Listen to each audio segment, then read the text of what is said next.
स्टेशनमध्ये हजर झाला, काय आत्ताची पोझिशन आहे? अजितदादा पवारांच्या सांगण्यावरून या बारामतीमध्ये ओबीसीचा जो मोर्चा झाला त्या मोर्चामध्ये 14 जणांवरती गुन्हे दाखल केले आणि आज आम्हाला पोलीस स्टेशनला बोलवलेलं होतं. आम्ही पोलीस स्टेशनमध्ये हजर झालो. आम्हाला अटक करा आणि ओबीसीनी लोकशाही मार्गाने आंदोलन केलं, मोर्चा काढला म्हणून आमच्यावर गुन्हा दाखल होत असेल तर ज्या मनोज जरांगेंनी धनगर समाजाच्या पार्श्वभागात लाकडं घातली असं म्हणणाऱ्या मनोज जरांगेवरती गुन्हा दाखल करून घेत नाहीत. हे शासन मनोज जरांगे चालवतात का? मनोज जरांगेंच्या सांगण्यावरून किंवा मनोज जरांगेला हे शासन गृह विभाग घाबरतं का? हा आमचा सवाल आहे. कारण लोकशाही मार्गाने सरदशीर मार्गाने हे आंदोलन होत असताना आमच्याकडून आज पोलिसांनी लिहून घेतलंय. आम्ही सर्व महाराष्ट्रातल्या ओबीसी विजयंती बांधवांना सांगत आहोत, आमच्याकडून लिहून घेतलंय की असा गुन्हा परत करू नये. म्हणजे उद्यापासून आम्ही भाषण करायचं नाही का? आम्ही संविधान घेऊन आलेलो आहोत. आमचा गुन्हा काय तर आम्ही भाषण केलं ओबीसीच्या हक्क अधिकार किंवा आरक्षण वाचवण्यासाठी. मग ते आमच्याकडून आज पोलिसांनी लिहून घेतलंय की हा गुन्हा उद्यापासून करायचा नाही. मग उद्यापासून आम्ही भाषण करायचं का नाही करायचं हे या गृह विभागानं पोलीस प्रशासनानं आम्हाला सांगावं. तुम्ही इथल्या पालकमंत्र्यांच्या अजितदादांच्या सांगण्यावरून तुम्ही आमच्यावर गुन्हे दाखल केले का? हा प्रश्न आहे आमचा आणि आम्ही संविधानातल्या आमच्या अधिकाराविषयी. अजितदादांच्या पदाधिकाऱ्यांचं म्हणणं आहे की जाणून बुजून अजितदादांना बदनाम करण्याचं हे षडयंत्र आहे. हे बघा, अजित पवारांनी केलेलं आहे. अजित पवारांचे आज 3 पदाधिकारी आपल्या सोबत आहेत. त्यांचं म्हणणं आहे की जाणून बुजून अजितदादांचं नाव बदनाम केलं जाते. मला एक सांगा, ज्या गेवराईमध्ये बीडमध्ये अजितदादा पवार पालकमंत्री आहेत आणि ज्या बारामतीचे पालकमंत्री आहेत तिथंच माझ्यावरती गुन्हे दाखल झाले आणि तिथंच माझ्यावरती हल्ले पण झालेले आहेत आणि अजितदादा पवारांच्या आमदारांनी हल्ले केलेले आहेत. आता काल पवन करवर नावाच्या आमच्या कार्यकर्त्याचे दोन्ही हात मोडलेले आहेत, डोक्यामध्ये टाकं पडलेले आहेत, पाय मोडलेला आहे. तो मरणाशी झुंज देतोय. परवा नवनाथ वाघमारेंची गाडी जाळून टाकण्यात आली. हे सगळं घडत असताना गुन्हेगार 1 तासामध्ये, नवनाथ वाघमारेंची गाडी जाळणारा माणूस 1 तासामध्ये गळ्यामध्ये हार घालून बाहेर पडतो. आणि काल जीव घेणा हल्ला जो झालाय त्या आरोपींना अजून अटक झालेली नाही. आणि आमच्यावर गुन्हा काय तर आम्ही भाषण केलं, आम्ही मोर्चा काढला, यांनी आमचे जीव घेतलेले आहेत, आजपर्यंत घेत आलेले आहेत. आम्ही फक्त संविधानाची भाषा बोललो तर आमच्यावर गुन्हे दाखल केले आणि आज पोलीस प्रशासनाकडून आमच्याकडून लिहून घेतलंय की इथून पुढे हा गुन्हा करणार नाही. म्हणजे कोणता गुन्हा? आम्ही गुन्हेगार आहोत. आम्ही ओबीसींच्या आरक्षण वाचवण्यासाठी आम्ही महाराष्ट्रामध्ये आंदोलन करतोय शांततेच्या मार्गाने, संविधानाच्या मार्गाने. आज संविधान धोक्यात आहे. अजितदादा पवारांनी आमच्या तिजोरीवरती डल्ला मारून स्वतःचे कारखाने, दारूचे कारखाने उभे केलेच, पण आमचं आरक्षण पण संपवलंय. आमच्या महाज्योतीला निधी देत नाहीत. ही आमची मागणी आहे, ती तत्वाची लढाई आहे. मुख्यमंत्र्यांकडे गृह खातं असताना देखील हे जाणून बुजून गुन्हे दाखल झालेत असं काहींचं म्हणणं आहे आणि समाजामध्ये तेढ निर्माण व्हावी म्हणून ही जाणून बुजून केलेलं. बघा, विधानसभेमध्ये महाज्योतीच्या संदर्भात प्रश्न विचारला गेला अभिजित वंजारी नावाच्या काँग्रेसच्या आमदाराकडून. त्यावेळी उत्तर कुणी दिलं? मुख्यमंत्र्यांनी दिलं का? त्याचं उत्तरदायित्व वित्तमंत्री म्हणून, अर्थमंत्री म्हणून अजितदादा पवारांचं होतं. एका वाक्यात त्यांनी उत्तर दिलं. मग याचं उत्तरदायित्व अर्थमंत्र्याचं असताना आम्ही इतरांना तर बाय डिफॉल्ट महाराष्ट्राचे मुख्यमंत्री जबाबदार आहेत ना. त्यामुळे अजितदादा पवारांचा आमचा काही बांधाला बांध नाही. बारामतीतच येऊन मुख्यमंत्र्यांनी 100 दिवसाचं आश्वासन दिलं होतं, आपण देखील होता त्यावेळेस. मग आपण मुख्यमंत्र्यांना जबाबदार का धरत नाही? मुख्यमंत्र्यांना जबाबदार आम्ही धरतो आहोत. आम्ही GR फाडला म्हणजे आम्ही मुख्यमंत्र्यांचं समर्थन कुठं करतोय? आम्ही काय फक्त बारामतीत आंदोलन नाही केलं. तुम्ही गेल्या 8-15 दिवसामध्ये, महिन्याभरामध्ये GR निघाल्यापासून आमच्या आंदोलनांची ठिकाणं बघा. नांदेड जिल्हा, लातूर जिल्हा, हिंगोली जिल्हा, बीड जिल्हा. मग बारामती सोडून द्यायचं का? आणि बारामतीमध्ये आम्ही मतदान दिलं नाही का सुप्रिया सुळेंना, अजितदादा पवारांना? आमच्या मताचं हे उपकार तुम्ही फेडले आमचे. गावगाड्यामध्ये धनगरांची, माळ्याची, साळ्याची, कोळ्याची मतं नाहीत. अजितदादा पवार, लाज वाटते आम्हाला तुमची. आम्ही तुम्हाला ह्या बारामतीच्या लोकांना आम्ही सांगायला आलोय, ज्या दिवट्यांना तुम्ही निवडून दिलंय वारंवार, रिपीट अगेन अँड अगेन, ज्या सुप्रिया सुळेंना तुम्ही निवडून दिलं त्यांना उत्कृष्ट संसदपटू पुरस्कार मिळतो आणि त्या काल म्हणतात की आर्थिक निकषावर आरक्षण मिळावं. काय तुम्ही उत्कृष्ट संसदपटू? तुम्हाला गावगाड्यातली जात व्यवस्था माहिती नसावी? निषेध व्यक्त करतो, धिक्कार व्यक्त करतो म्हणून बारामतीतल्या माझ्या बांधवांना समजावून सांगायला आलोय की तुम्ही जे दिवटे निवडून दिलेले आहेत त्यांनी आज तुमचं ओबीसीचं आरक्षण संपवलंय.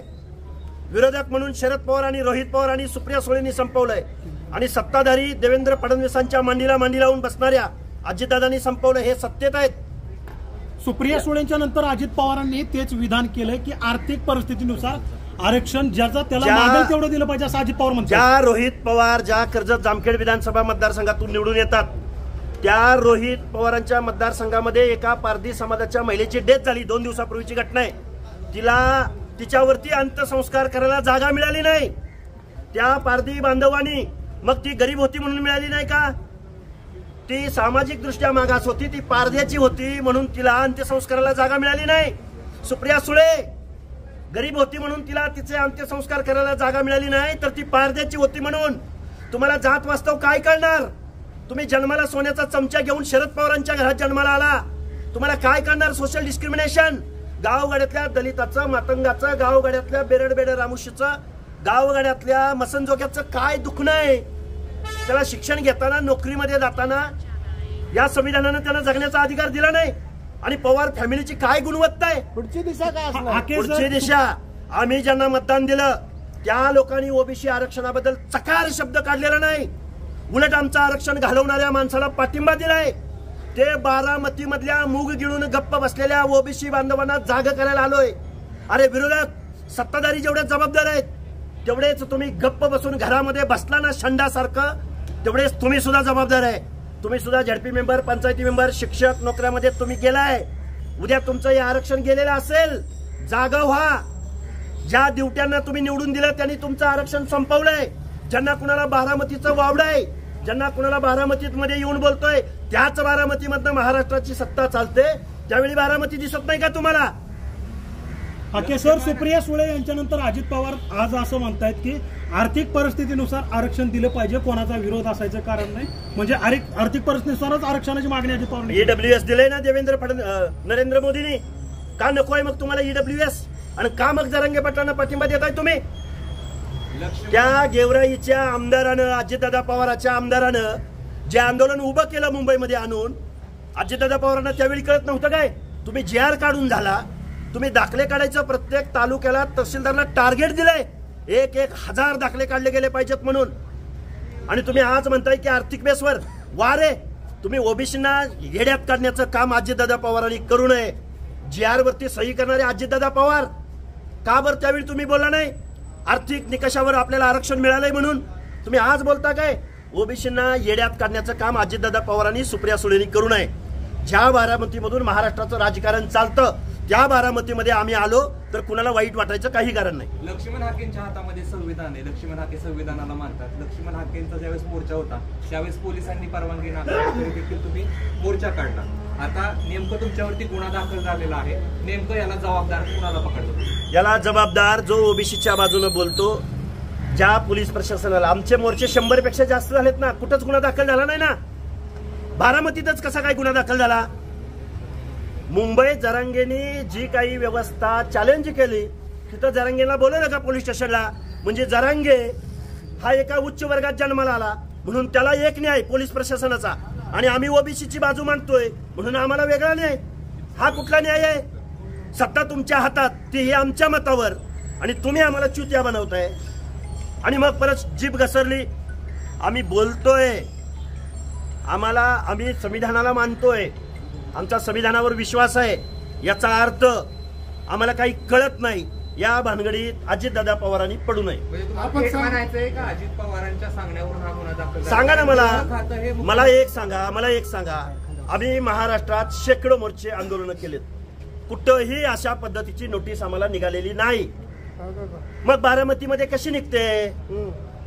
या प्रश्नाचं उत्तर आम्हाला पत्रकार बांधवांनीच द्यावं. आपण सांगतो की आपण सांगतो की मराठा समाज आपला मराठाला गृह खातं घाबरतंय, आणि गृह खातं तरी मुख्यमंत्री देवेंद्र फडणवीसकडे, आणि देवेंद्र फडणवीस त्यांच्या खात्यात इंटरव्ह्यू कोणाकडून मी नाव घेतलं का? घाबरतंय गृह खातं, घाबरतंय मंत्री. हो मग आहे ना.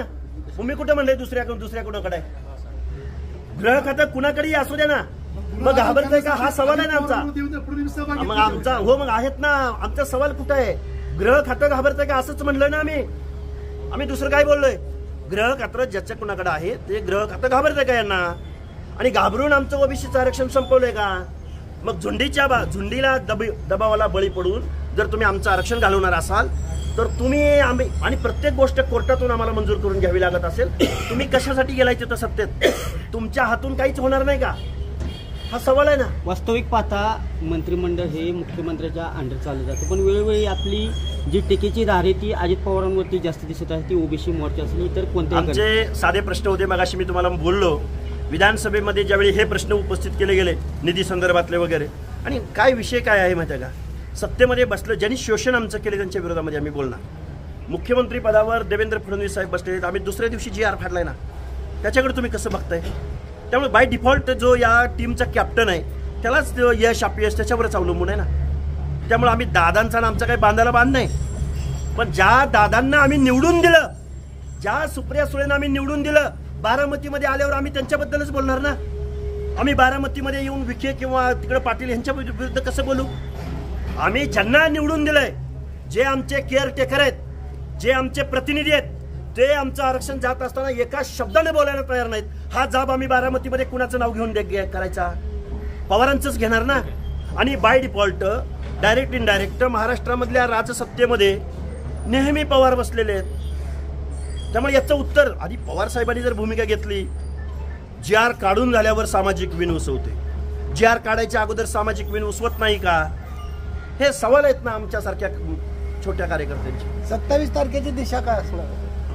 27 तारखेची दिशा म्हणजे कुठल्या इंटेन्शन? आता मेळावा आपला, माझा मेळावा 27 तारखेला अहिल्यानगर मधल्या शेवगाव आणि पाथर्डीच्या बाउंड्रीवरती होत आहे आणि आंदोलनं चालू आहेत. नांदेड जिल्ह्यातल्या तारखा आहेत, आमच्या पश्चिम महाराष्ट्रामध्ये लोणंद असेल, फलटण असेल, पंढरपूर असेल, हे आमची आंदोलनं होत आहेत. सत्ताधाऱ्यांच्या विरोधामध्ये आम्ही बोलत आहोत.